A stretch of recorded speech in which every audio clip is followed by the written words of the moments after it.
Lewis Hamilton may not get a better opportunity than this to silence every doubt surrounding both Ferrari and himself, because in just a few weeks the entire narrative around Ferrari's season has shifted dramatically. Miami was supposed to be the moment their season turned around after introducing a massive upgrade package for the SF26. Instead, the exact opposite happened. Ferrari left Miami with a disappointing result. Leclerc threw away a potential podium with a mistake of his own.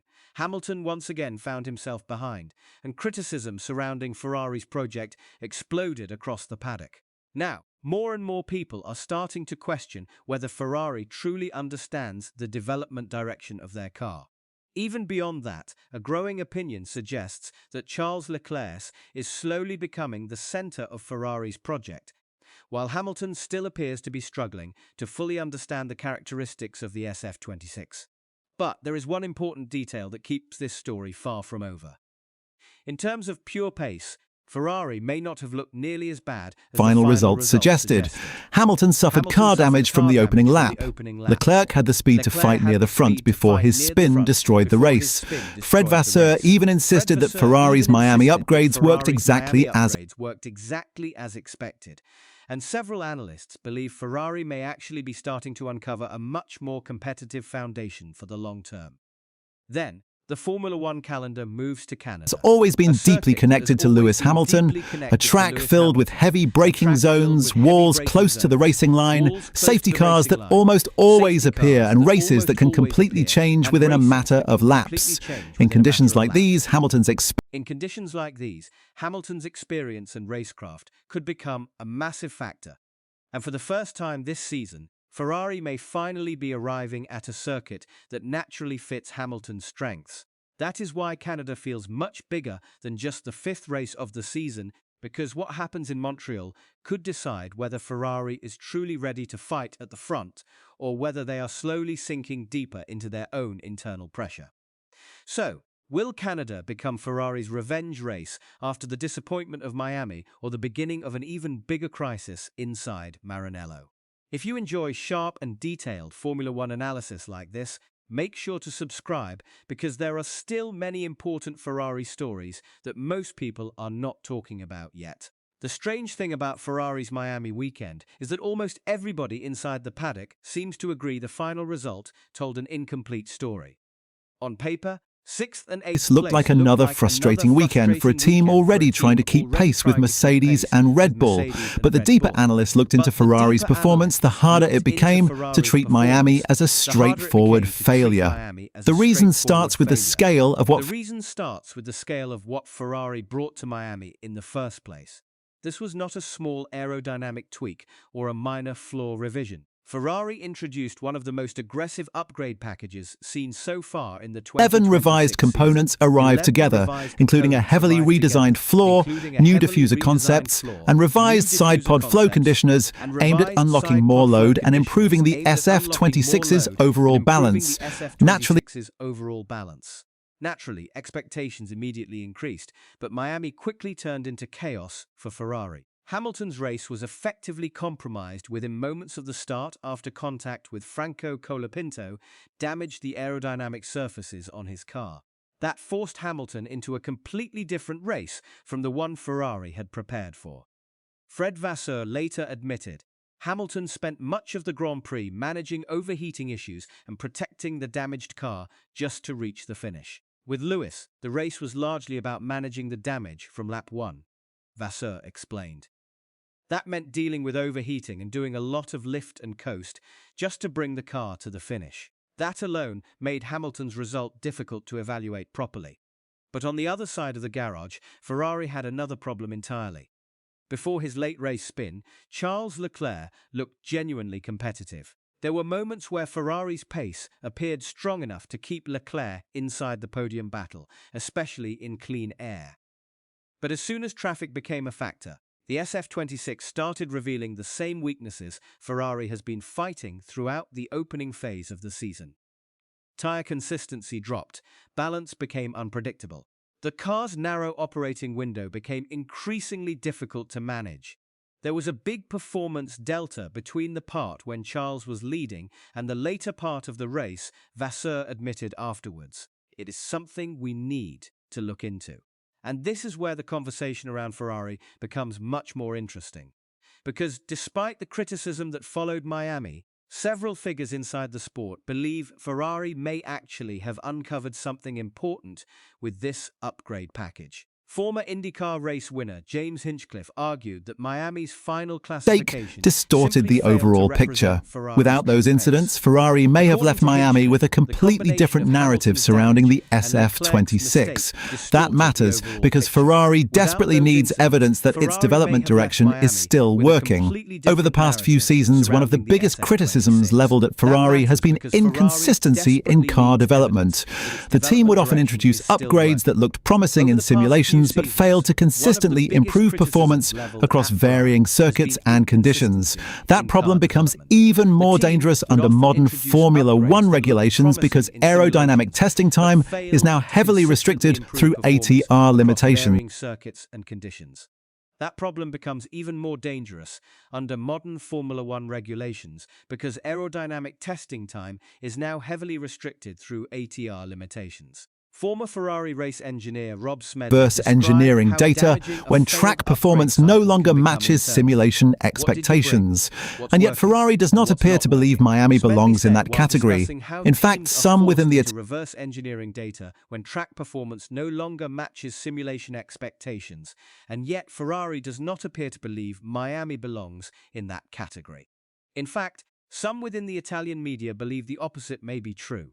Veteran motorsport journalist Pino Allievi argued that Ferrari's ideas on the SF26 have actually impressed rival teams.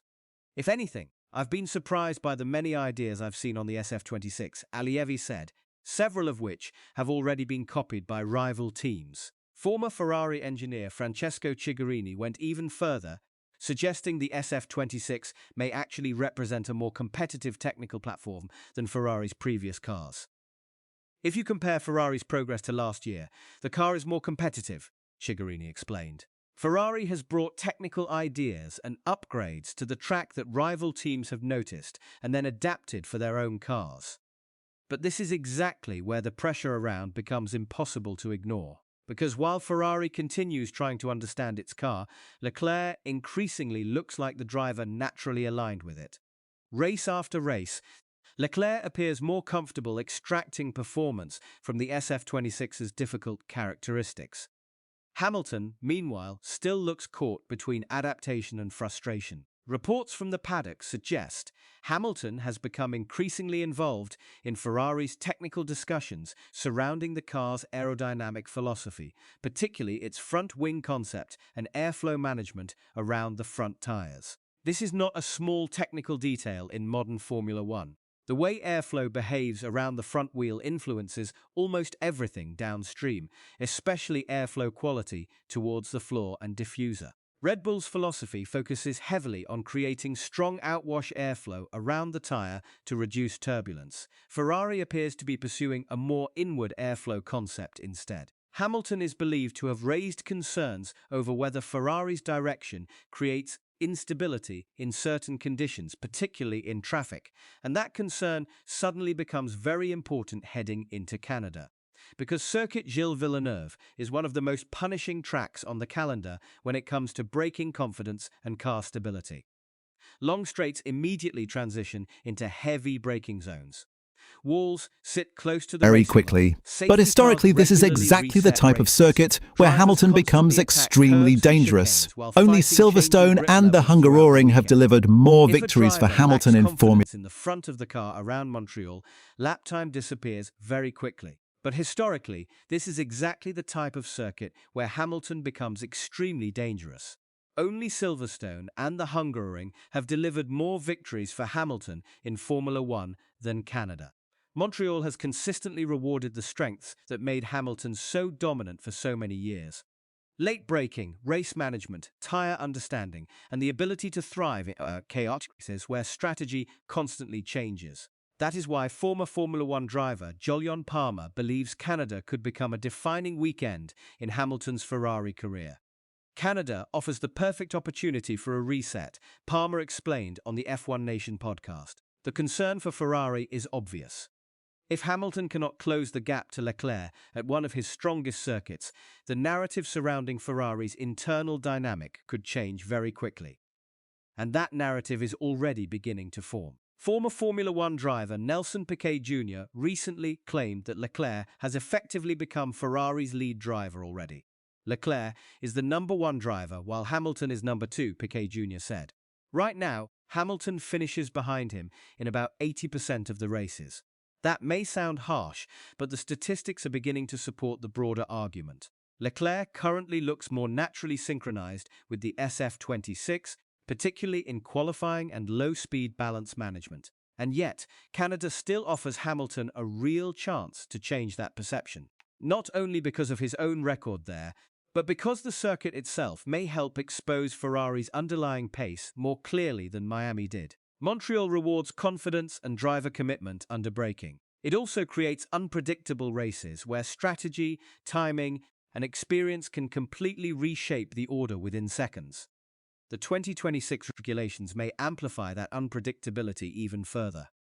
With active aerodynamics, straight mode systems, and increased emphasis on energy deployment, the circuit Gilles Villeneuve could produce one of the most chaotic races of the season. Ferrari knows that, Hamilton certainly knows that too, and perhaps that is why Canada suddenly feels so important for both sides, because this is no longer just about recovering from a disappointing weekend in Miami.